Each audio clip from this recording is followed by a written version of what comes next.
Chapter 2. Kitty is gone. I was sitting on the lounger on the patio, with my hands resting on the warm back of Nugget, my cat, when the phone rang. I heard Mom answer it in the kitchen. Nugget carried on purring contentedly on my lap, and I continued to stare at the garden with unseeing eyes. Dana. Mom was calling me in her perky phone voice. The heavy lump in my chest was pulling me down so badly that I did not want to move, let alone speak. Dana. The voice was more demanding. Dana, it's Kitty's mum. She wants to talk to you. I forced myself to answer, even though it physically hurt to speak. I can't, was all I could say. Dana. I'm sorry, Mom. I just can't. As I spoke, I realized I'd called her Mom rather than Mum. I remembered how hard I'd tried to break the habit, tired of the sniggering that broke out in the classroom each time I'd said it. Now it no longer seemed to matter. I heard a sound that told me Mom had put her hand over the phone. Her rings clanked against it. Her voice came a bit closer to the patio doors. I know this is hard for you, but Kitty's mother is worried about Muffin. Muffin? Despite myself, I became a bit curious. Muffin was Kitty's ugly little mutt, who loved Kitty with all his heart. He misses Kitty so badly, and she wonders if you'd take him for a walk. So sorry to keep you, Rose. Mom clearly took her hand off the receiver. Dana is just in the middle of something. She'll come to the phone soon. But do tell me, how are you getting along now? Is there anything you need, anything at all? You do know you only have to ask.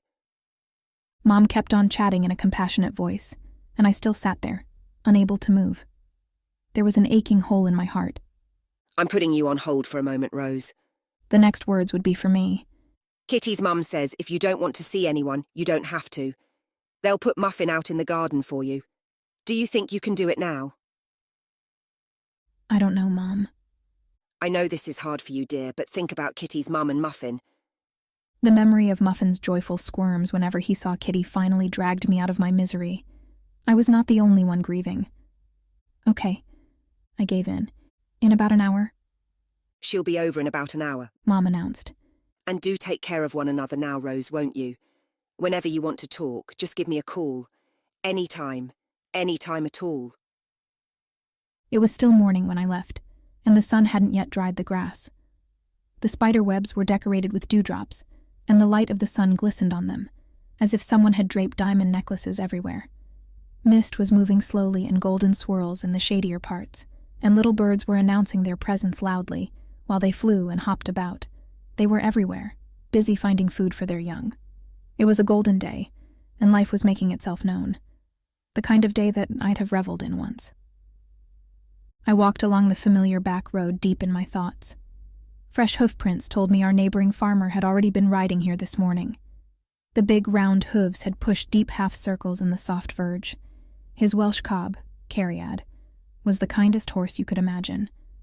Kitty often went to groom her, and all the other cobs that belonged to Tony and Jen, who bred them. She loved horses. Had loved horses. I corrected my thoughts with a lump in my throat.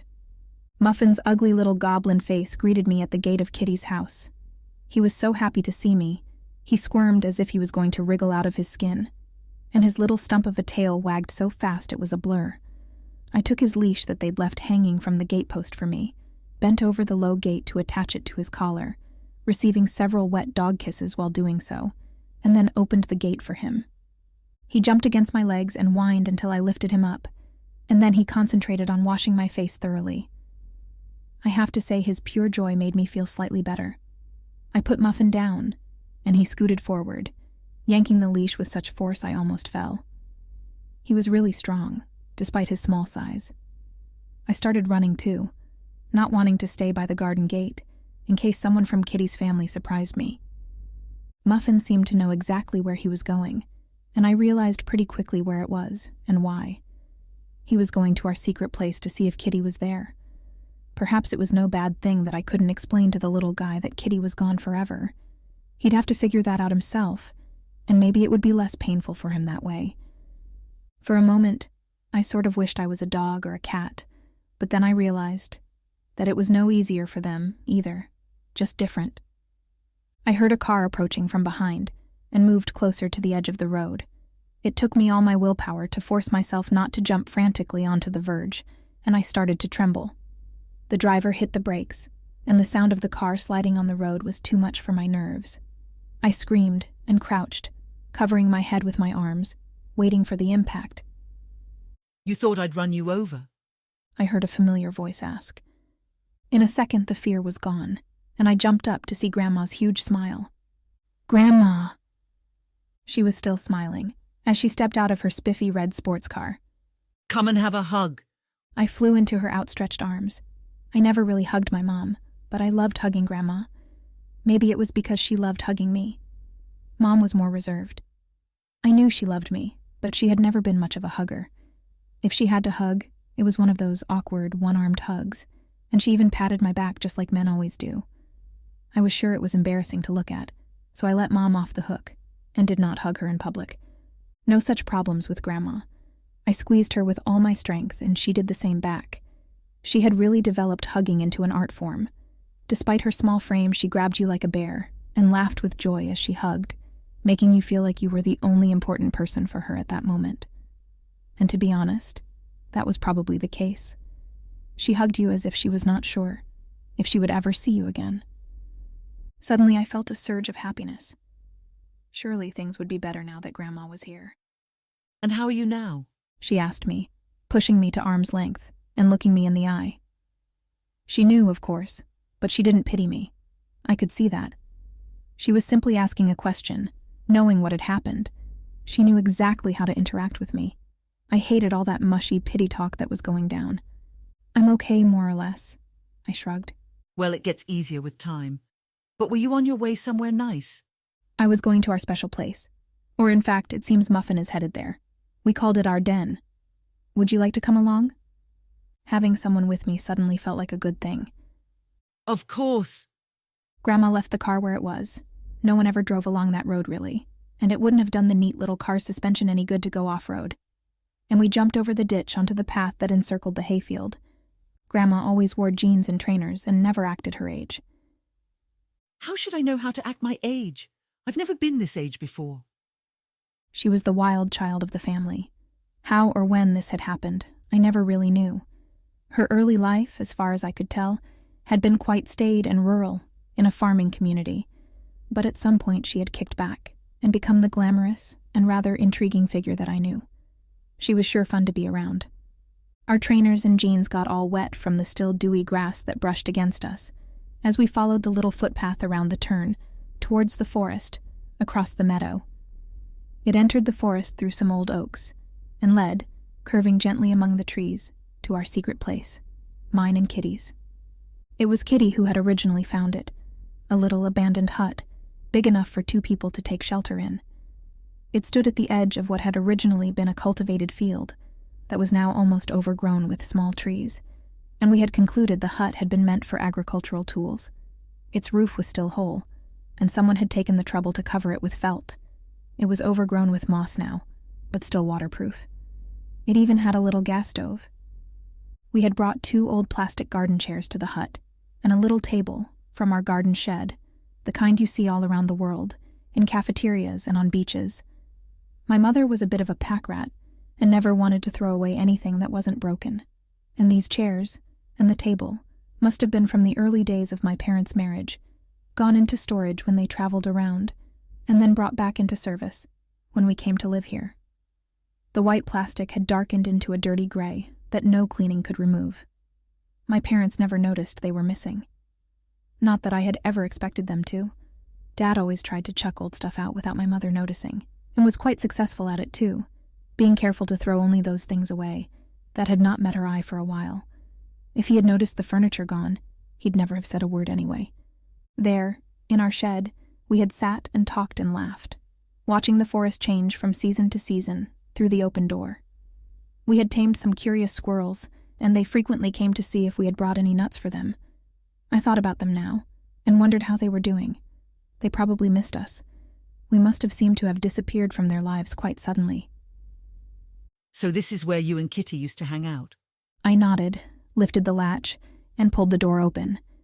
Grief hit me in the face with such strength I could not help a little sob from escaping. Grandma's hands were on my shoulders instantly. Come here, sit down. You need to talk about it. She turned me towards the chairs and gently pushed me down on one. "I miss her so much," I cried. Of course you do. You were the best of friends. She squeezed my hand. Now, you need to get it out of your system. Tell me how it happened. I drew in a ragged breath.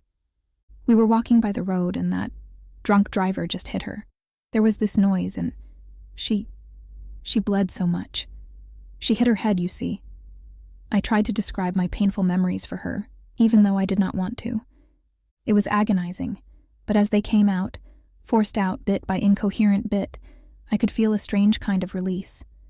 Grandma nodded, not letting go of my hand, but giving it an occasional gentle squeeze, waiting for me to continue.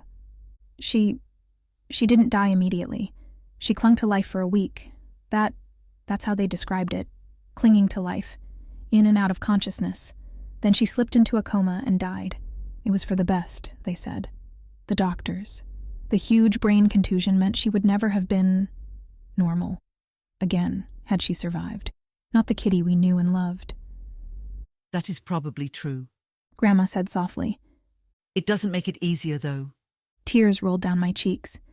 It was more of a flood of tears than just a trickle. Grandma pulled out a clean tissue from her pocket and gave it to me.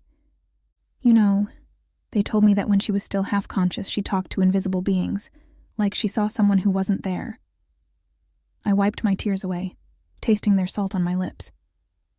Yes, that is quite common when people are about to die. Grandma commented in a matter-of-fact voice. Is it? Yes, it is. They say the invisible people are our loved ones, coming to fetch us when it is our time to leave. I couldn't think of anything to say to that. Did you see her before she died? I shook my head. She was in intensive care, and they didn't allow visitors, other than her family. But her brother sent me a photo of her with his phone. Oh dear. Grandma shook her head. That probably wasn't a very good idea. I'm sure he meant well, but... She was right. The picture was forever etched into my mind. Her immobile, bruised body under the thin hospital sheet, with a machine breathing for her, and her swollen face. I knew then what horror meant. Strange how you use a word all your life, but you don't really understand it, until one day it becomes real for you. She was no longer conscious at that point. I didn't want to remember Kitty like that, but could not erase the picture from my mind. Kitty, my friend, my best friend in the world. He said it was like looking at a car whose engine is still functioning, though the driver had already left. She was no longer there. We sat there in the summer morning, Grandma and I, on the old chairs outside the hut. She did not ask anything, and let me wander through the labyrinth of the memories of those painful days. The night she died, I'd known it from the moment I woke up.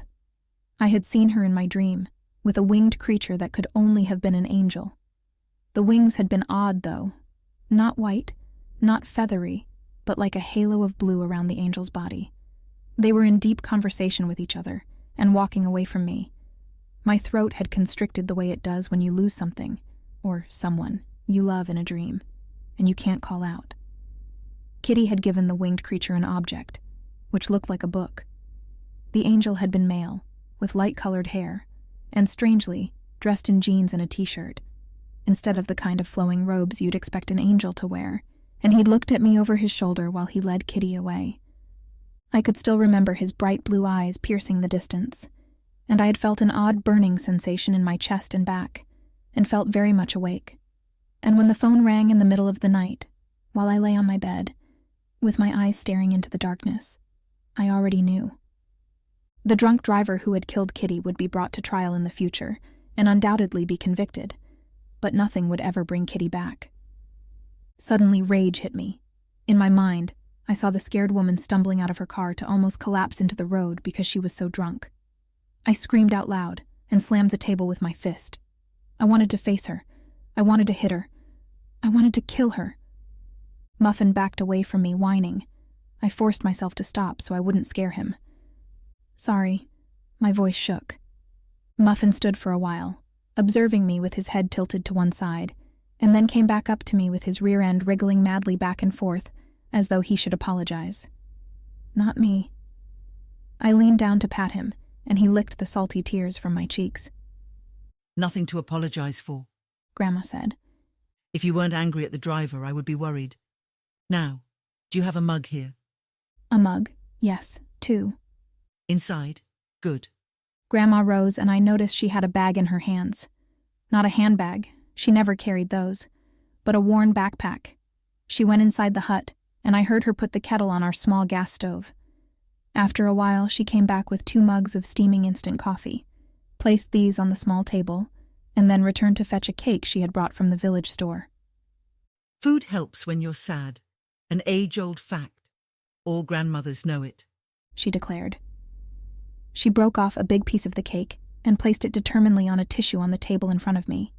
My mouth was dry, and I wasn't hungry at all.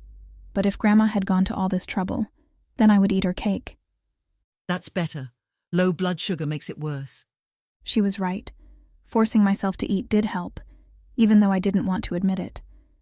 Suddenly, Grandma stiffened and turned her head towards the depths of the forest. She sat there, unmoving for a few seconds, then noticed me watching her and smiled. Just thought I heard something. There are no bears in the woods around here, are there? Distant relatives of Winnie the Pooh sniffing about in search of honey. I bit into the dry cake and washed it down with hot coffee. Then I managed to smile at her little joke. No bears, as far as I know. I don't think any were stowed away in our bags when we left the States. Our cake is safe then. But I'll go and see if there's anything there. Perhaps it's a deer. I'd love to get a photo of a deer in the forest. Do you mind? She took her phone from her pocket and rose from her chair. No, not at all. Grandma walked silently away, leaving me drinking my coffee, with Muffin pressed against my legs. I gave him the last bit of cake. Then I sat, looking down at the tiny ants marching over the wooden steps to reach the crumbs on the ground, tears falling silently down my cheeks, and even dripping onto the knee of my jeans. A little bee landed on the steps too. Bees seemed to like me. They were always flying around me, but I was never stung. I could hold them in my hand and not feel fear, something Mom never understood. Sometimes I even hummed to them, and occasionally I imagined they answered me. Muffin, who had been sitting looking hopefully at me, wondering if I had more cake, turned his head, and then got up and walked through the open door of the hut. I heard him sniffing and scampering about inside. He did not come out again. After a while I heard him scraping the floor and whining, an urgent, high-pitched whine, interspersed with little impatient growls. "What is it, Muffin?" I asked with a thick voice, as if a dog could answer. Well, answer he did, in his own way. The scraping sounds were furiously rhythmical now, and he was positively howling. I looked inside through the open door and saw Muffin in the process of digging his way through the floor behind the little stove. "Is there a mouse or something?" I asked, walking over to him. One of the floorboards looked weird. It seemed to be sawn into sections, and the saw marks looked new, if the sawdust on the floor was anything to go by. Now I noticed that there was an old saw in the corner too. The teeth were all rusty and worn. It had not been there the last time we had been here. Next to it were a crowbar and a hammer, and the new nails at the end of the old board looked as though they'd been recently hammered in. Also, there was something marked on the wood. I bent down and peered at it, narrowing my eyes, which had trouble adjusting to the darkness after the bright sunlight. Yes, someone had drawn, or written, something on the floor right next to the saw marks, where a piece of the floorboard had definitely been cut through. I bent closer. D and K, Dana and Kitty. Our initials, the way Kitty always wrote them, the K pointing to the left from the back of the D. "We have each other's backs," she had explained when I had pointed out the wrong direction of the K. I got on my knees, grabbed the floorboard, and managed to get my fingers under the edge. After that, it was easy to lift the sawn piece away. It had been cleverly sawn at an angle, so that the lower part was narrower than the upper one, and so it fitted neatly into the space, without falling right through. I was looking down through an opening, which gave directly onto the dry ground underneath the floor. Nothing had grown on that earth for decades. And there, placed on the dusty ground, was a little metal box that I knew very well. The box was white, and had a metal handle that fell flat into an indentation on the lid. The lid and sides were covered in little cat caricature stickers. I had always wondered why Kitty did not have a cat, as it was obvious she was crazy about them. Well, probably because she had found Muffin, whom she loved dearly, at a rescue shelter.